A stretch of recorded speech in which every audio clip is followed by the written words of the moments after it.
আসসালামু আলাইকুম, সবাইকে স্বাগতম জানাচ্ছি। আজকে আমরা বর্গীয় বর্ণ সম্পর্কে ধারণা নেব। বর্গীয় বর্ণ কাকে বলে, কয়টি ও কি কি, সেই সম্পর্কে আমরা জানার চেষ্টা করব। চলুন শুরু করি বাংলা ব্যাকরণের আজকের ক্লাসটি। বর্গীয় বর্ণ। বাংলা ভাষায় বর্গীয় বর্ণ বলতে বোঝানো হয় ব্যাকরণ বর্ণগুলির একটি বিশেষ শ্রেণী যা মুখের বিভিন্ন অংশের সঠিক অবস্থান থেকে উচ্চারিত হয়।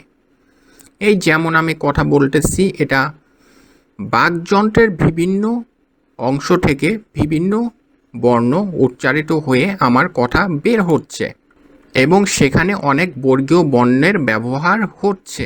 বর্গীয় বর্ণকে আমরা 5টি ভাগে ভাগ করতে পারি, মানে ভাষা বিজ্ঞানীরা 5 ভাগে ভাগ করেছে, যার মধ্যে কণ্ঠ, তালব্য, মূর্ধন্য, দন্ত এবং ওষ্ঠ, এই 5টি ভাগ। বর্গীয় ব্যঞ্জনগুলির অপর নাম হচ্ছে স্পর্শ ব্যঞ্জন। ক থেকে ম পর্যন্ত 25টি ব্যঞ্জনকে উচ্চারণ করার সময় বাকযন্ত্রের একটি উচ্চারক অঙ্গ একটি উচ্চারণ স্থানকে স্পর্শ করে। এই কারণে এদের স্পর্শ বর্ণ বা স্পর্শ ব্যঞ্জন বলা হয়। চলুন দেখে নিই ক থেকে ম পর্যন্ত বর্গীয় বর্ণগুলি এবং তাদের উচ্চারণ স্থানগুলি। আমি এই ছকটি তৈরি করেছি, আপনারা এটি বিভিন্ন ব্যাকরণ বইয়ে দেখতে পারবেন। উচ্চারণের স্থান হচ্ছে 5টি: কণ্ঠ, তালু, মূর্ধা, দন্ত এবং ওষ্ঠ। এবং আমি এই সাইডে ভাগ করেছি অঘোষ এবং ঘোষ। প্রথম দুটিকে অঘোষ বলে এবং লাস্টের 3টিকে ঘোষ বলে। তারপর রয়েছে অল্পপ্রাণ, মহাপ্রাণ এবং নাসিক্য। এটা বোঝার জন্য আমি ক্রমিক নাম্বার দিয়েছি, আপনারা দেখলে সহজে বুঝতে পারবেন। 1, 3 অল্পপ্রাণ, 2, 4 মহাপ্রাণ এবং 5 নাসিক্য। এভাবে বললে সহজে মনে রাখতে পারবেন। এখন বর্গীয় বর্ণ হচ্ছে ক থেকে ম পর্যন্ত, সেখানে রয়েছে 5টি: ক, চ, ট, ত এবং প। কণ্ঠ বলতে ক বর্গীয় বর্ণ বোঝায়, তালু বলতে চ বর্গীয় বর্ণ, মূর্ধা বলতে ত বর্গীয় বর্ণ এবং দন্ত হচ্ছে ত বর্গীয় বর্ণ, আর প হচ্ছে ওষ্ঠ। সো কণ্ঠের 5টি বর্গীয় বর্ণ হচ্ছে ক, খ, গ, ঘ, উ।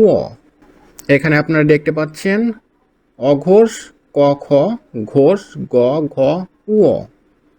তারপর রয়েছে অল্পপ্রাণ, মহাপ্রাণ, সেগুলো রয়েছে ওইভাবে মনে রাখবেন। 1, 3 অল্পপ্রাণ, 2, 4 মহাপ্রাণ। আমি সবগুলি আগে বলে নিচ্ছি।